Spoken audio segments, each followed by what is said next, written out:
lovers, here we are today in the Somme. It's 100 years since the end of the First World War, and so we thought it'd be fitting for a few of us to come over and see where so many brave men lost their lives. Currently walking through a field with my friends Jules and Matt, and we decided to take a trip together. Jules wants to go and see where the memorial of his great-grandfather, and Matt has been before to see his great-uncle, so he'd like to show us that. So as a memorial to the brave men that laid their lives, and women and animals of all nations, we thought we'd come over here and have a look in the mud, not to take anything, but just to have a look and see what the remnants are that are still left, and purely just to look and remember them, and maybe never forget them.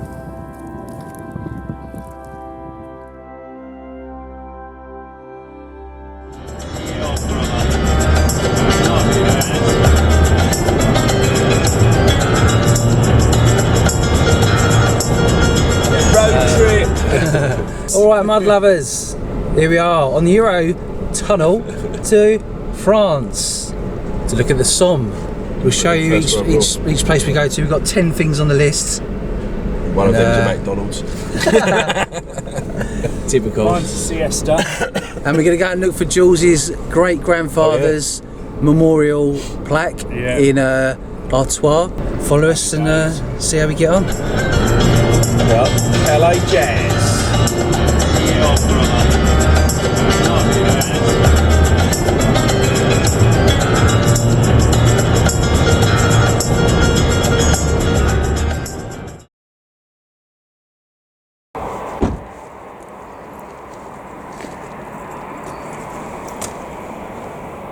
Sergeant Frederick Charles Burton, Military medal. was my great-grandfather who won a military medal. So we're going to try and find him. No known grave. Well, these are all the graves of the bodies they found, but we know that there's no known grave for his great-grandfather. Blimey.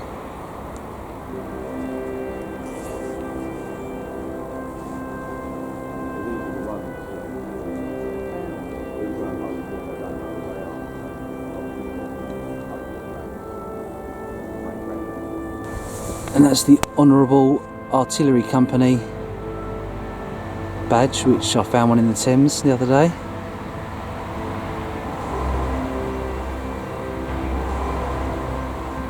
Age 20. Gunner.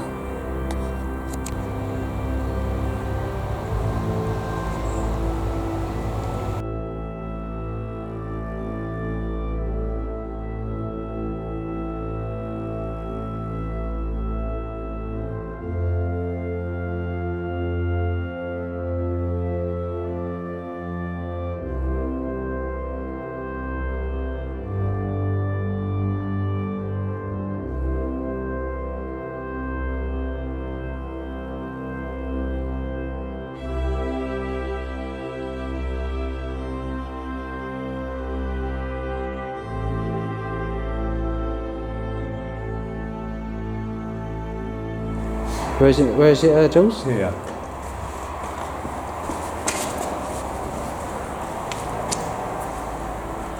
Here. Oh yeah. There he is. Frederick Charles Burton. Regiment by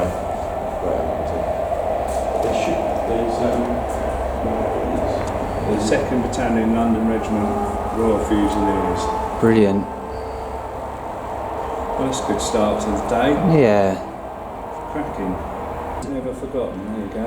No, exactly. He died 2 months before the end of the war. Oh, yeah. Do you know how old he was when he passed? 35, sorry. Oh, 35. Yeah, no age. No age.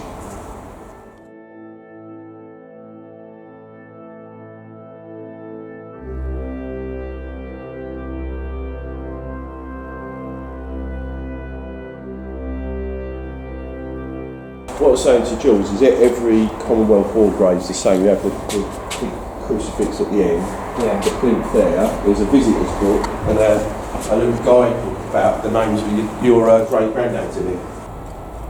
48 Age 35, yeah, husband of Charlotte Burt and Barnesbury, London, yeah. Copenhagen Street. I might even go and have a little visit there. Yeah. Wow. Maybe we can put a little note in there.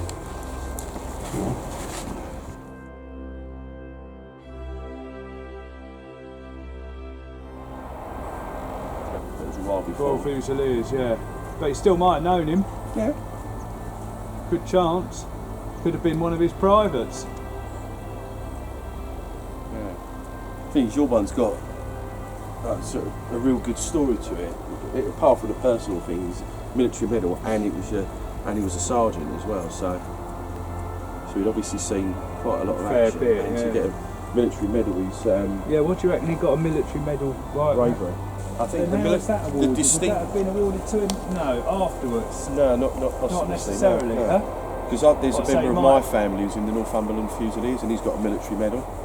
I don't know. So whilst in service, he might have got that medal, basically. Yeah. So I think because you've got this description. Distinguished Service Medal, which was available to officers, and the military medal was ordinary soldiers, I think. But it was like purple and white striped ribbon. No, it's poignant. I might be able to get a copy of it.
Near this spot, the first tanks used in war went into action on the 15th of September 1916. This monument is erected to the memory of the officers, warrant officers, non-commissioned officers and men of the Tank Corps who fell in action in the years 1916, 1917 and 1918 during the Great War.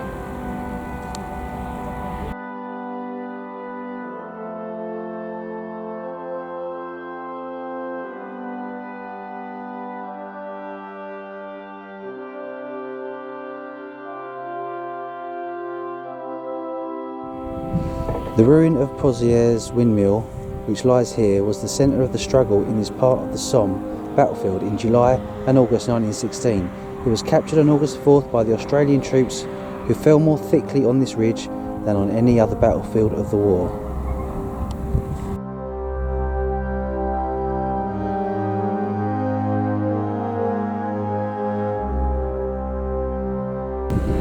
And I found a sweetheart brooch with the exact same design on, so if you want to go and see where I found that on the Thames, then see the link above.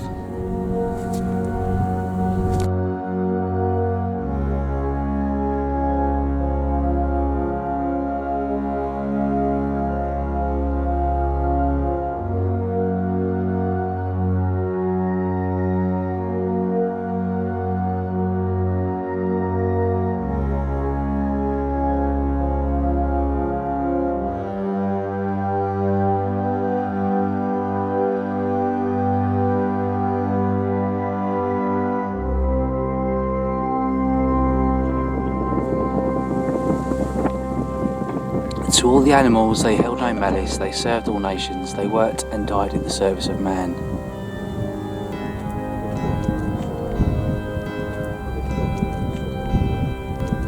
Well, here we are at the Thiepval Memorial and Museum.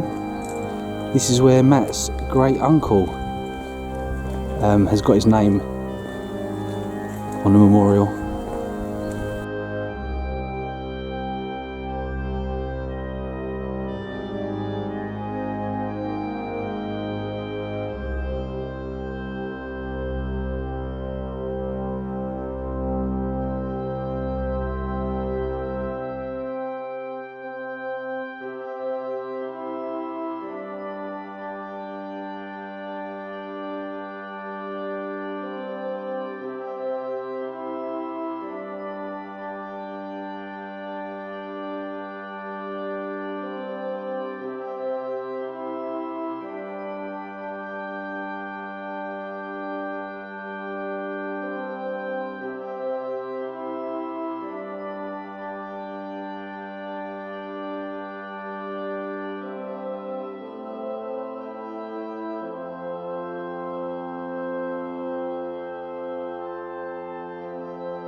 Oh, so that's all the places where they were found, sort of thing. That's the All the different all the parts of this, Parts of the Somme Delville were Somme, deposited in.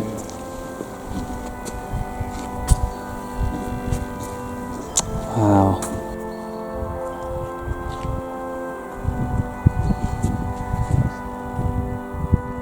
Smith J. Smith J, got him. Yeah, that's Yeah. him, Joshua Smith. Wow. So you got the top 22nd Battalion London Regiment. Yeah. The next one over is the 23rd Battalion. Yeah. Yeah. Then you've got the second row, Private Parry, GS. Yeah. Follow that down. And you've got the Smiths, and then you've got Smith J. My great Oh, uncle, yeah, Joshua yeah. Smith.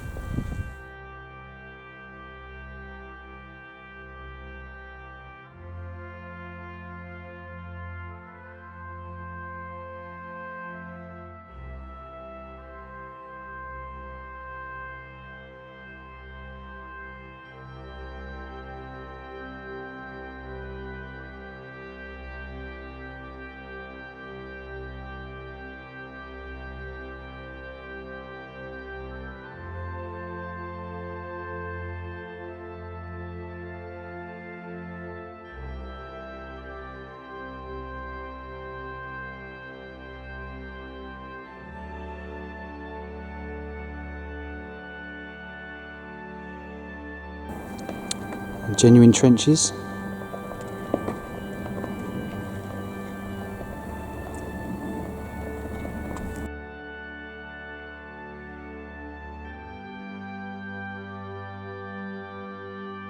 We are officially in the Somme trenches.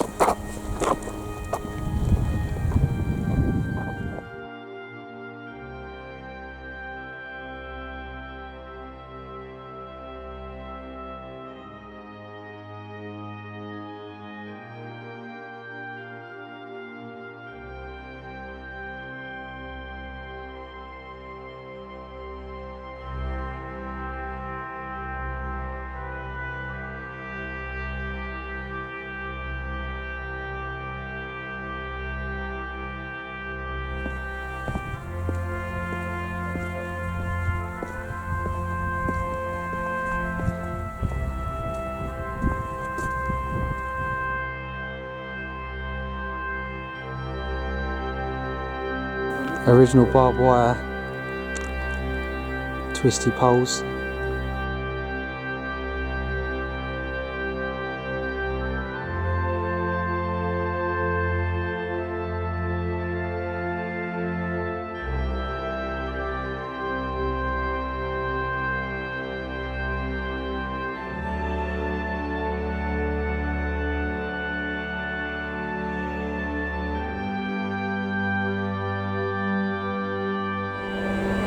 July 16.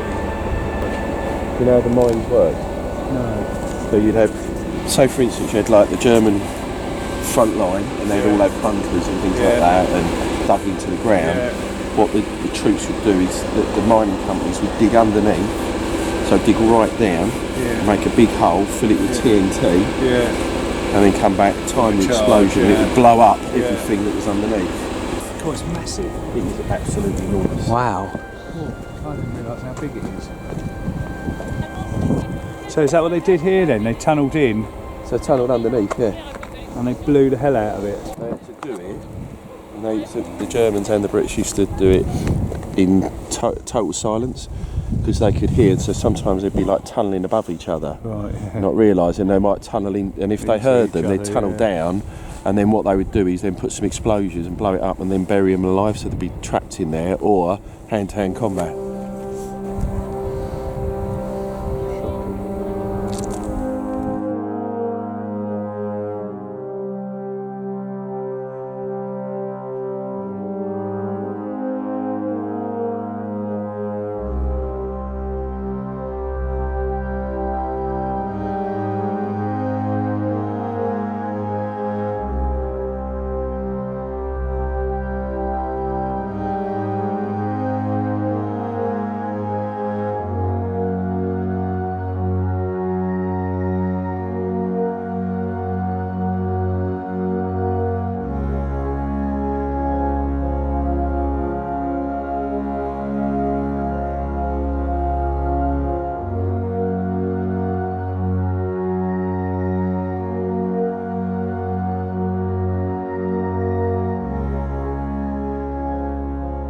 just been driving down the country lane and I spotted this big pile of spent ammunition and ordnance. Look at that.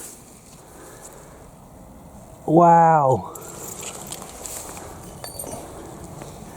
Obviously we can't take any of it home, but it's cool to look at and we can handle it. Look, all this stuff. Let me have a look. Look at that one. So that's the tip of shell. Turn the car around, I said. I think I've just seen something on the side of the road. So, presumably, Matt, all these will get taken by the Army. And look, that's even a really... that's an angle grinder. But these are fuses. Another tip there. All various stuff. It's mad, isn't it? How all this stuff is just sitting here to be taken away.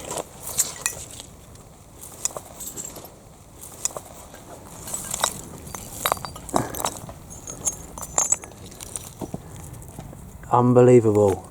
Touching history on the side of the road in the Somme.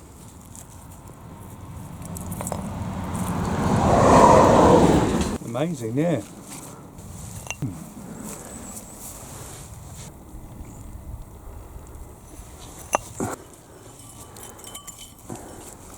It's neat, isn't it?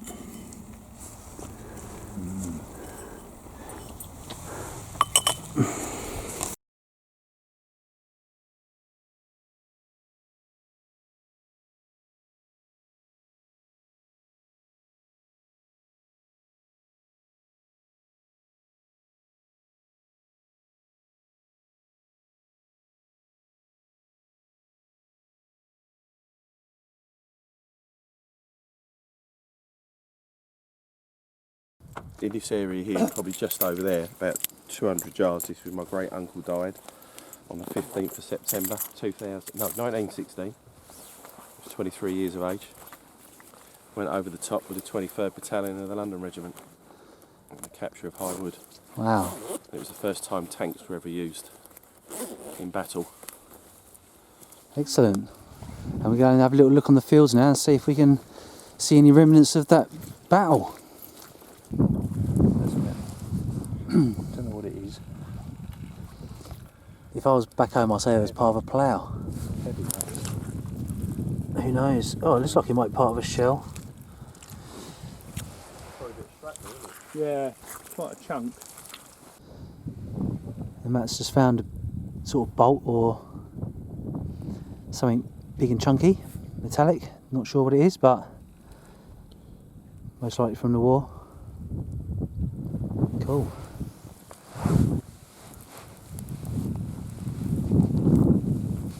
Another lump of iron there. Not sure what that is. Yeah, so.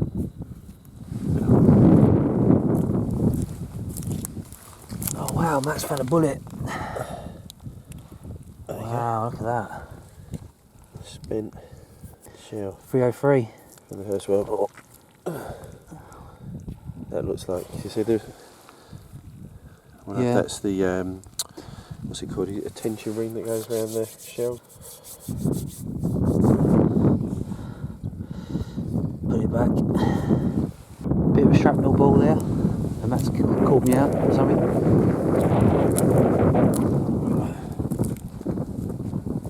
See your shrapnel ball. There's one there.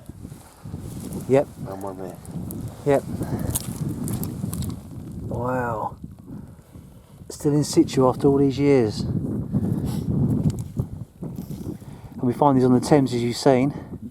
Some people think they're musket balls, and this is an actual shrapnel ball. So Another one here. it's interesting to learn actually the differences between them. These ones don't have any seams, do they? Because I think they were far more professionally made, whereas back in the day they'd have been cast quite crudely. So good to learn.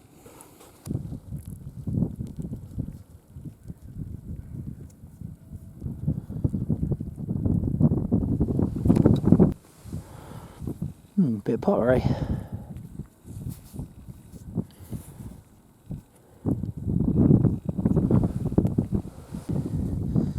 Two shrapnel balls there, one there, one there. Not far from it, another lump of iron.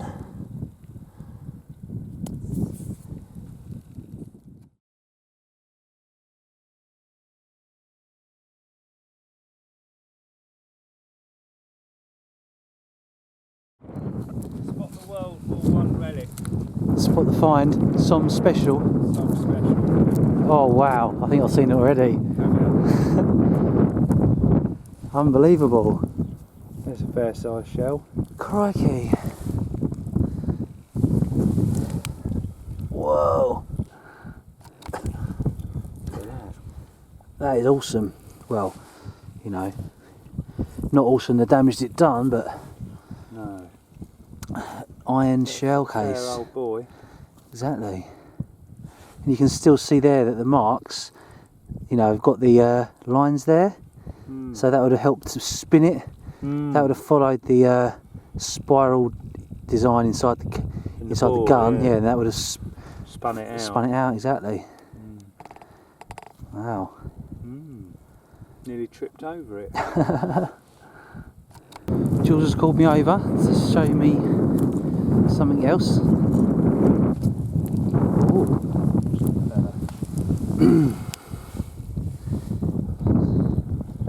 It's quite heavy, isn't it? Yeah. It's part of something, isn't it? Yeah. Had something in the middle of it. Not sure on that one. No. A relic Definitely. from the war, no doubt.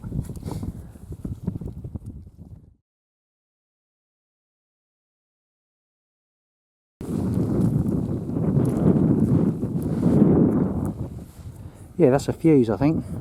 Yeah.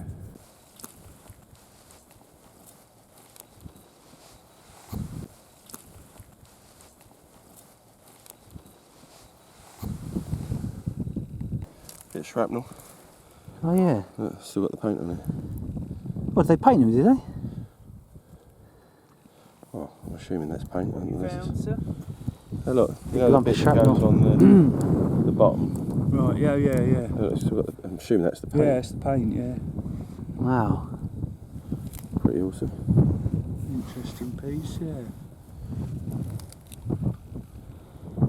It's like a piece of art, isn't it? The way that it's curved. Yeah. Such beauty can come out of such destruction.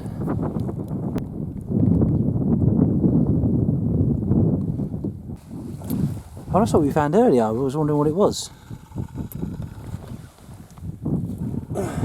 Yeah, so how did it gone? I don't know, I think that the shrapnel balls go in there. Okay, yeah. Sure, but we'll have to double check when we get home.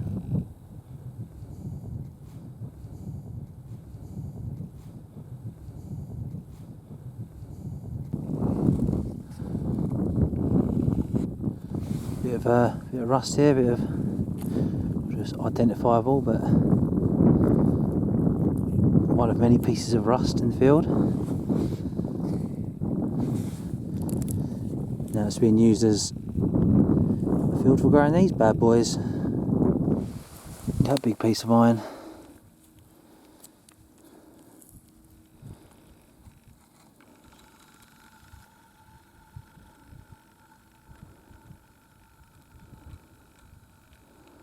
Wonder what that came off.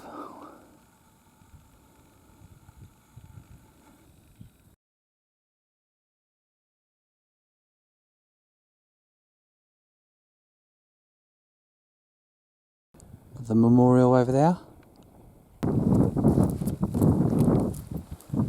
Bit of glass there.